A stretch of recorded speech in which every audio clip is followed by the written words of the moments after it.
예, 안녕하십니까. 이번 시간에는, 건폐율과 용적률에 대해서 알아보겠습니다. 이렇게 중계를 하면서 건폐율과 용적률이 왜 필요한가.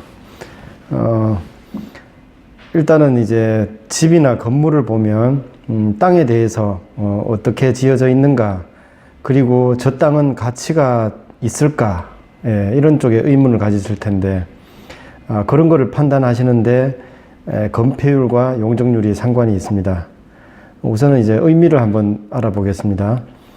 건폐율이라면 전체의 땅이 있으면 이 땅의 전체 면적에서 요만큼만 이렇게 손가락 빼고 손바닥만 지어져 있다면 건폐율은 손바닥 대비 그 손바닥의 면적 요 부분만 면적이다. 손가락 빼고 다른 거를 만약에 이런 땅이 있다면 여기에 전체 건물을 지을 수는 없습니다.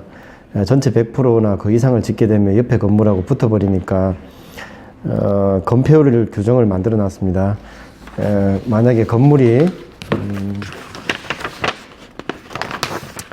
이 땅에 대해서 요만한 크기로 지어진다면 나머지는 이렇게 노란색으로 공간이 남게 되겠죠. 전체 노란색 공간 대비 건물을 지어 올리는 이 면적, 요게 건폐율이 되겠습니다. 건폐율이 100%라면 전체 노란색에다가 흰색의 건물이 100%로 들어선다면 건폐율이 100%가 될 텐데 이런 건물은 없습니다. 이렇게 짓는 규정도 없고 건폐율을 100% 주진 않고 대부분의 도시에서는 뭐 자연 녹지 같으면 20%, 주거지역 같으면 50에서 뭐 60% 이 정도로 보시면 됩니다. 그래서 이렇게 건물을 올린다면 나머지 공간에는 주차장이나 그 녹지 공간이 될 수 있겠죠. 이렇게 전체 땅의 면적 대비 건물이 올라가는 면적, 이거의 비율이 건폐율이 되겠습니다. 건폐율은 대부분 100% 밑으로 이렇게 생각을 하시면 되겠고, 뭐 최고 상업지역에서 많이 짓더라도 뭐 80% 정도까지 보시면 되겠습니다.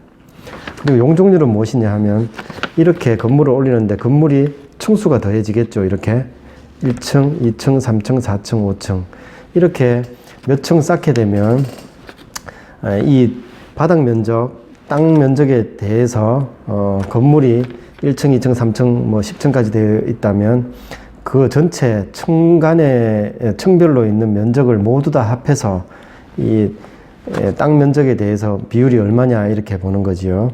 그러면 땅보다 이렇게 쌓다 보니까 더 면적이 땅보다 클 수도 있겠습니다. 상업지역 같으면 용적률을 뭐 1000% 이상 주는 경우도 있습니다. 1500%, 뭐 1700% 이렇게 될 수도 있는데 그렇게 되면 땅 면적보다 17배까지 1700%라면 17배를 이렇게 쌓아서 올릴 수가 있다고 보면 되겠습니다. 아파트를 지을 때 용적률이 크다면 높게 층수가 높은 아파트다 이렇게 생각을 하시면 되고, 건폐율은 그 전체 땅에 대해서 땅보다는 작게 나오니까 항상 그 땅의 면적보다는 작겠구나 이렇게 생각을 하시면 되겠습니다. 이렇게 이제 용적률과 건폐율에 대해서 일단은 이렇게 개념을 알아봤는데, 제가 중계를 하면서 마주하게 되는 질문에 이래 한번 답변을 해보겠습니다. 우선은 처음 이래 그 건폐율과 용적률이 투자 기준이 될 수도 있느냐 이렇게 물어오셨는데, 어떤 때 죄송합니다. 이게 좀 삐뚤어졌네요. 투자 기준이 될 수도 있는가 이렇게 그 질문을 해 오셨습니다. 건폐율과 용적률을 알게 되면 땅의 가치를 어느 정도 예상을 할 수가 있기 때문에 저 땅은 비싼 땅이겠다 이렇게 생각을 할 수가, 싼 땅일지 비싼 땅일지 이렇게 생각을 판단을 하실 수가 있고요. 만약에 투자 기준으로 삼는다면 아파트 같은 것을 재건축을 보고 이렇게 매매를 하신다면 재건축은 전체 땅 면적에 대해 가지고 이 땅의 면적에 대해서 죄송합니다. 땅 면적에 대해서 건폐율은 뭐 어떻게 정해져 있더라도 용적률이 얼마나 돼 있는가 이런 거를 짚어보시면 이 아파트는 저 아파트보다 투자 가치가 있다 없다 이렇게 볼 수가 있겠습니다.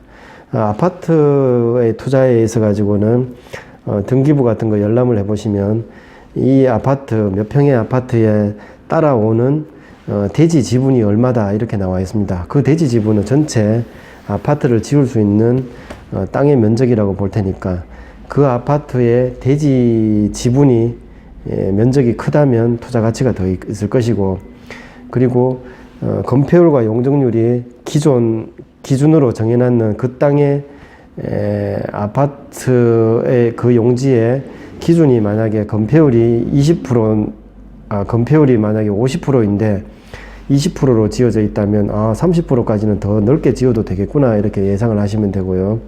그것보다도 더 중요한 것은 용적률인데, 용적률은 이 아파트, 이 땅에 대해서 용적률을 150% 기준으로 해놨는 아파트에 실제 130%밖에 짓고 있지 않다면 재건축이 일어나면서 150%까지, 그러니까 20%를 더 지을 수가 있겠죠. 그런 식으로 이 땅의 용도 지역에 정해놨는 건폐율과 용적률보다 차이가 있다든지 여유가 있다면 그 아파트는 재건축 시 수익이 더 날 가능성이 있습니다. 더 높게 쌓을 수도 있기 때문에. 그렇지 않다면 150%까지 되어 있는 그 아파트가 지금 149%까지 지어져 있다. 그런데 이 지자체 조례에서 그것을 150%인데 200%로 바꿔주겠다 이렇게 할 경우에는 50%나 더 생기게 되니까 이 아파트는 투자 가치가 더 있겠구나 이런 식으로 판단을 하실 수도 있겠죠. 이렇게 건폐율과 용적률은 어떤 땅에 대해서 투자 가치가 있는가 없는가 보실 수도 있고, 그 다음에 재건축이 일어날 때 이 땅이 아니면 이 아파트나 그 앞에 건물이 투자 가치가 있는가 없는가 그렇게 기준으로 삼을 잣대가 될 수도 있겠습니다. 그리고 그 두 번째 질문으로 2층은 건폐율보다 크게 지어도 괜찮습니까? 이렇게 물어온 경우가 있습니다. 물론 이제 건축을 직접 하신다 그래도 건축사 사무실에 상담을 통하게 되니까 크게 고민하실 필요는 없는데, 기본 상식으로 알고 계시자면 이 땅에 대해서 건물을 올리는데 건폐율이라는 기준이 있어서 1층을 이렇게 한다고 그랬습니다. 그런데 2층이니까 괜찮겠지 싶어가지고 이 노란색 땅보다 더 넓게 만약에 짓는 게 가능하다면 옆에 땅을 분명히 수직으로 봤을 때 침범을 하게 됩니다.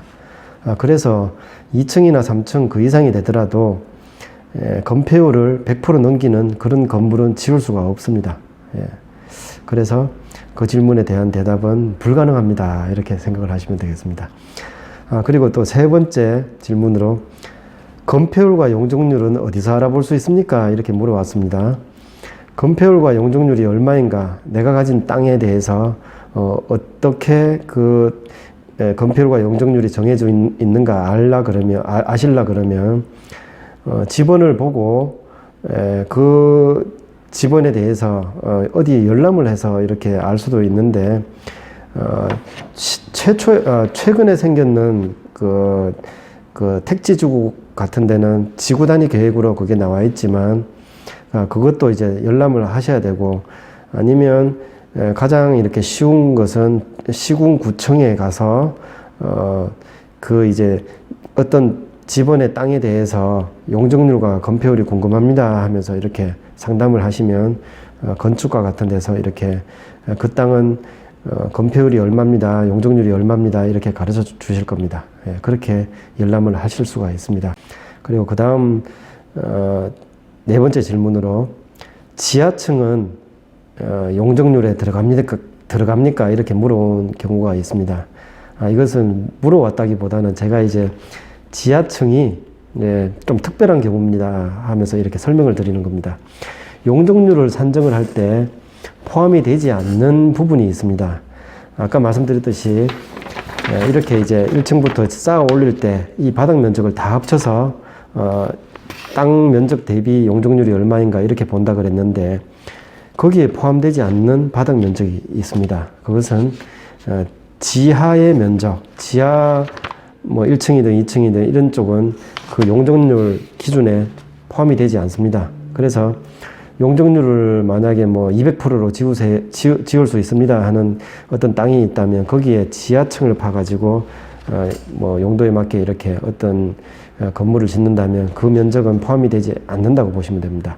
그리고 이렇게 이제 땅에 대해서 어떤 지상에 짓더라도 주차 면적으로 사용하는 어떤 뭐 이래 주차 빌딩 같은 걸 짓는다면 그것은 이제 차고 같은 걸 짓게 되면 그것은 이제 용적률에 산정이 되지는 않습니다.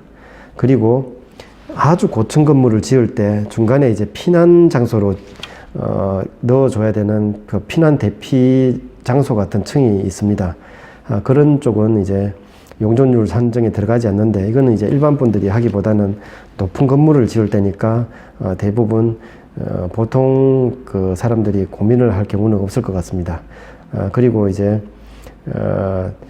그 외에 그 이제 그 소방이나 뭐 안전을 위해 가지고 설치하게 되는 이런 면적은 포함이 되지 않는다고 보시면 되겠습니다. 그리고 어떤 건물을 지을 때 아니면 아파트 같은 걸 지을 때 주민 공동의 그 이용을 위해서 짓게 되는 공동시설에 대해서는 그 용적률 산정에 들어가지 않는다고 보시면 되겠습니다. 일반적으로 일반인들이 접하게 되는 면적은 아까 말씀드렸듯이 지하층의 면적 아니면 이제 주차 공간을 위한 건물 면적 이렇게 보시면 되겠습니다.